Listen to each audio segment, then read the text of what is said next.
Bryan pecked her eyes, then her forehead, as he held her close like she would run away when he is not looking or something. Bryan, Shh! Bryan cut her off with a finger on her lips. I know, he added with a smile, as he leaned but paused and his eyes widened. What did he fucking wanted to do? He could have kissed her. Thank God he stopped himself, because Samantha really needs time by the ways. It'd have been long. They met each other. Why did you stop? Samantha asked, snapping him out of his thoughts while he raised an eyebrow. Kiss me, Samantha muttered, wrapping her arms around his neck and crashing her lips on his, taking him by surprise, but he quickly recovered from the shock and reciprocate the kiss. They poured out all their anger, sadness, frustration of 7 years apart, and finally, love. When they pulled away, breathing hard, Bryan connected their forehead together as he tucked some stubborn strands of hair behind her ears with his free hands. Is late. You need to go because your parents would be worried, Samantha whispered, flushing. And younger brother? Bryan smiled, remembering the way Nathan ran to him the day he came home soaking wet. You have a younger brother? Samantha asked, and Bryan nodded. His name is Nathan, and I know when he sees you, he would love you, Bryan said, and Samantha smiled. Go okay? Samantha rolled her eyes as she pushed him to go while he laughed. I will call you. Bryan smiled and Samantha frowned. I don't have a phone, actually. Okay, see you tomorrow. Bryan winked, and she blushed before he entered the car and zoomed off. Samantha jumped up happily. Who could have ever known that Bryan is her childhood Prince Charming? You're happy, right? Samantha's mom smiled as she watched her daughter blush and smile happily. Yes! Samantha hugged her mom, who felt suffocated because of her height. Hey! Do you want to kill me? She gasped, and Samantha left her and ran to her room. Some minutes later, Samantha hugged her pillow tightly, with a smile on her face as she looked outside the window, the cool air blowing her hair backwards. Then her mom came in.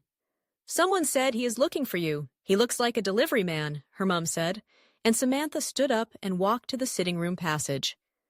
Good evening, miss. Are you Miss Samantha David? The delivery man asked, and Samantha nodded. Then he gave her a bag. This is for you, pretty miss. The delivery man smiled, and Samantha stared at the bag for some seconds before taking it.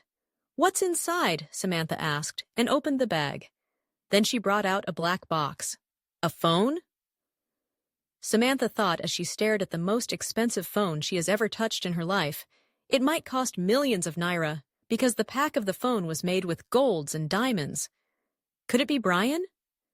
Samantha thought because he was the only one she told that she doesn't have a phone. Who gave you the phone? Samantha asked the man, and he brought out his phone and showed him a picture of Bryan.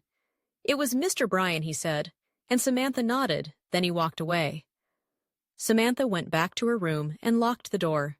Immediately, she laid on the bed. Her phone began to ring, and a name flashed on the screen. My heart beat. Bryan, Samantha said, and laughed as she answered the call. Bryan, thank you so much for this. You don't have to thank me. I have to thank you because it is damn expensive. Is not that expensive, though? Yay! Sarcastically. You say that so easily because you're rich. You're my girlfriend, which means anything I have is yours. Us, smirks. And everything you have is mine as well. Pauses and then continues. If you badly want to thank me, then to show you're really grateful, you owe me a kiss. Oh, only a kiss? Samantha quickly slapped her mouth, but she has already blurted out.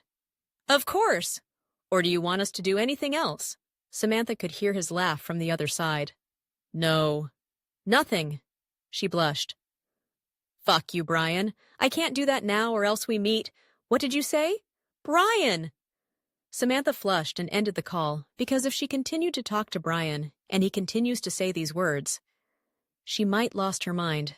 At the Quinn's mansion. Bryan smiled as Samantha ended the call. He couldn't help but laugh, imaginating Samantha's face when she ended the call. I can see you found out. Bryan turned to see his mom carrying Nathan. He doesn't just get why she is always doing that, for crying out loud. Nathan is going to fucking 4 tomorrow. Don't give me that look. Can't you see he is our cute baby? Doesn't he look like me? Mrs. Quinn muttered, while Bryan rolled his eyes. He looks like I and Dad, Bryan scoffed. Bryan looked like his dad, and Nathan also looks like his dad. You're just jealous. Look at his lips, Mrs. Quinn scoffed. Nope, it looks like Dad's too, Bryan muttered. He don't think they took anything from their mum. Change of topic. You found Samantha Mason, right? Mrs. Quinn asked, and Bryan raised an eyebrow. How did you know that? Are you stalking me? Bryan asked, and Mrs. Quinn gave him a knock on his head. You idiot, why would I stalk you? I met her some days back, and recognized her immediately. Mrs. Quinn glared at Bryan with a frown. Oh? Bryan muttered, and Mrs. Quinn glared at him before walking away. Birthday, Nathan muttered. Be acting like a baby? You're 4 years, Bryan said, and Nathan stuck out his tongue at him, then gave him the middle finger, while Bryan boiled in anger. At Nina's mansion, Nina sat in a couch sipping from an orange juice.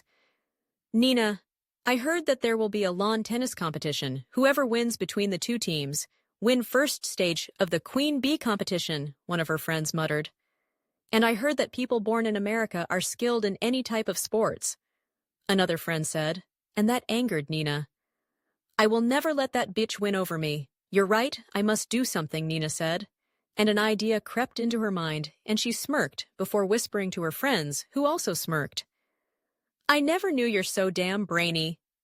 You would surely win with this. Nina raised up her nails proudly and pointed at Bryan's picture hung on the wall. I would win and use my position to get him by all means, Nina said, staring at the picture dreamingly.